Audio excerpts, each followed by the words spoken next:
జనవరి 2026 మిథున రాశి మాస ఫలాలు ఏ విధంగా ఉండబోతున్నాయో చూద్దామండి. ముందుగా విఎంకే ఆస్ట్రో న్యూరాలజీ ఛానల్ వీక్షిస్తున్న ప్రేక్షకులందరికీ కూడా నూతన సంవత్సరం మరియు మకర సంక్రాంతి శుభాకాంక్షలతో కొత్త సంవత్సరం అందరం కూడా కొత్త ఆలోచనలతోటి కొత్త టార్గెట్స్ తోటి మీరు పెట్టుకున్నవన్నీ కూడాను ఏవైతే గోల్స్ ఉంటాయో అవన్నీ సక్సెస్ కావాలని బాగుందని ప్రార్థిస్తున్నామండి. మిథునానికి అధిపతి బుధుడు. మిథున రాశిలో మృగశిర 3-4 పాదాలు, ఆరుద్ర 4 పాదాలు, పునర్వసు 1, 2, 3 పాదాలు, అంటే మొత్తం 9 నక్షత్ర పదాలు ఉంటాయి కదా. వీరందరికీ కూడా ఎలాంటి ఫలితాలు ఇవ్వబోతున్నారో చూద్దామండి. మేజర్గా ఏ గ్రహాలు మారుతున్నాయి, ఎలా ఉంటుంది, విద్యార్థులకి, ప్రేమలో ఉన్నవారికి, ఉద్యోగం చేసేవారికి, వ్యాపారస్తులకి, సంతాన సంబంధమైన విషయాలు, ప్రాపర్టీ సంబంధం, విదేశీయానం, ఆరోగ్యం, రెమెడీస్, ఇవన్నీ కూడా చక్కగా చూద్దామండి. చివరి దాకా చూడగలరు. నచ్చితే లైక్ చేయండి, 10 మంది బంధుమిత్రులకు షేర్ చేయగలరు.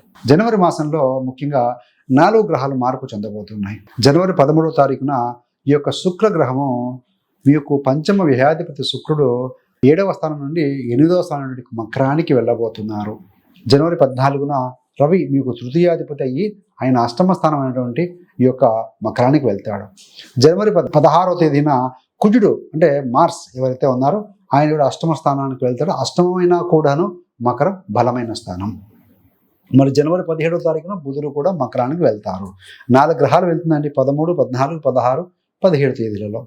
అంటే ఇది ఎట్లా ఊహించాలంటే గిరిగిర తిరిగే కర్ర సమయం అనమాట. అష్టమంలో గ్రహాలు వెళ్ళటం అంటే ఆ సమయంలో గిరిగిర కర్ర తిరుగుతున్న చేయబెడితే మనం తాకుతుంది, దెబ్బ తాకుతుంది. అట్లా జాగ్రత్తగా ఉండాల్సిన సమయం. అంటే ఈ నెలలో సూర్యుడు, శుక్రుడు, కుజుడు, బుధుడు అనే 4 గ్రహాలు మీ 8వ స్థానానికి వెళ్తున్నాయి. అష్టమం అంటే కొంచెం కష్టం అని చెప్తూ ఉంటాం. అనుకోని సమస్యలు, ఏదైనా దాచిపెట్టిన విషయాలు, లేదంటే ప్రమాదాలు జరిగే అవకాశం కొద్దిగా కనపడుతుంది. భయపడాల్సిన అవసరం లేదు. ప్రత్యేకించి 13, 14, 16, 17 తేదీలు అనుకోని మార్పులు, సడన్ ఈవెంట్స్ ఎక్కువగా చూపించడానికి అవకాశం కనపడుతూ ఉందండి. కాబట్టి పరిస్థితులు ఎలా ఉన్నా కూడా జాగ్రత్తగా మలుచుకోవాల్సిన అవసరం కనపడుతూ ఉంది. అంటే జాగ్రత్తగా, అప్రమత్తంగా, నిదానంగా వ్యవహరించాల్సిన అవసరం ఎంతైనా కనపడుతూ ఉంది ఈ సమయంలో. కాబట్టి గమనించగలరు.